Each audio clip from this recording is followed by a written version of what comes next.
Hi, I'm Eddie Lewin and you're watching SGFOA Training 2018.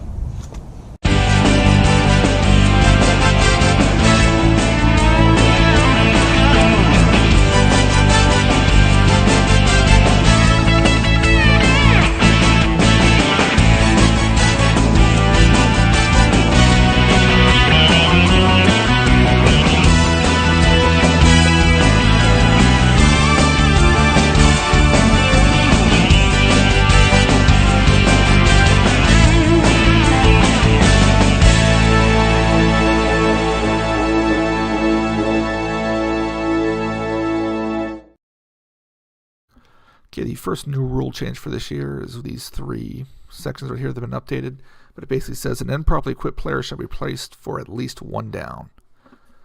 So if you got a player whose knee pads aren't covering their knees, their shoulder pads aren't covered by the jersey, instead of penalizing or anything like this, we got to talk to the coach, just send them out for at least one play they have to be replaced.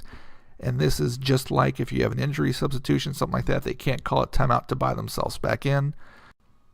Okay, on this photo, we can see both these players have a couple things wrong with their uniform. Number 15 has a back flap showing on his shoulder pads, whereas they both have, it looks like, play cards attached to their belt buckle. In both these cases, if these players were to come out on the field like this, we would send them off for one play. And now, of course, pregame, if we saw all the players with this on the field, we'd make sure to tell them, get your shirts tucked in and take those off the field, but it is the coach's responsibility to make sure the players are going onto the field legally equipped. Again, in this picture, we can see multiple players have their shoulder pads exposed on the play here.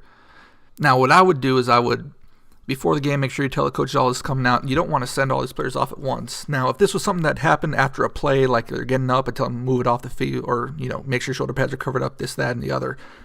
But if they're coming on the field and then just keep doing this over and over again, you need to send them off for a play.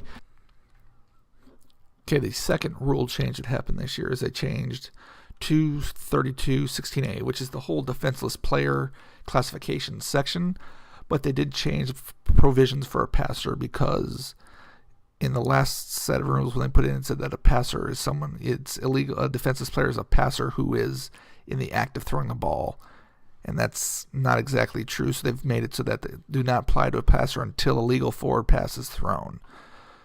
The third rule change from this year is actually a really good one. It's 613B and 614B, which is a signal change for free kick infractions.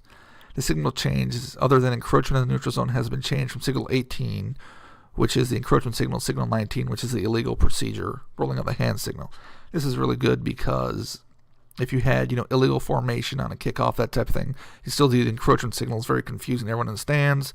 This time we've just changed it to a usual signal 19, which is the illegal procedure. It should cause a little bit less confusion from the stands.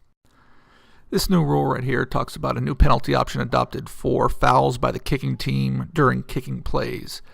As we all know, kicking plays are where most injuries can occur. They're the most dangerous types of plays. So in an effort to reduce kicks, they've kind of pulled in what they've done in college and the pros for a couple of years now, where they're allowing teams to take the penalty option added to the end of the play, whereas previously you would have had to maybe replay the play or decline the penalty in order to get the result of the play if it was advantageous to the receiving team. So now the rule stands in this direction. Here's an example of what the rule will be. Okay, for this new rule, let's say we were talking about previously. Let's say we have this field here. When we go here, it's going to be fourth down. We're going to have a punt.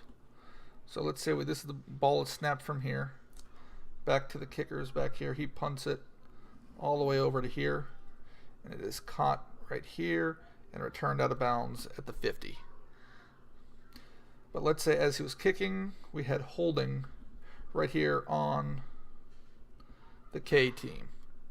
So previously, since it was a penalty by the kickers during a loose ball play, it would go back to the previous spot, so it would have to move the ball back 10 yards and replay the down. Or if the team wanted to keep the ball here at the 50, they would have to decline the penalty. What the new rule says is they can actually add that 10 yards from here further down the field, so they would be right here. So they would have 1st and 10 right here on the 40. That's one of the applications of the new rule. This is a reminder that also available with the class are this document here, the SGFOA Summer Training Football Rule Changes of 2018. And if you scroll down, also it contains the rule changes for 2017 and also the rule changes for 2016. So it's a good review of some of the newer rules, that some of the things that have changed recently. Also, you've got some of the points of emphasis, the editorial changes, those type of things are on this too. So that document is available in the class on the Google Classroom. Additionally, remember that for credit for taking this class online, you'll need to perform the rules quiz, or take the quiz for this new rules class. Remember, you need to use this in conjunction with the survey that will be sent out, and you'll just plug the points in there. Remember, this isn't about what you get right or wrong. It's just about making sure you get it complete so that we can make sure we get credit for the state for you.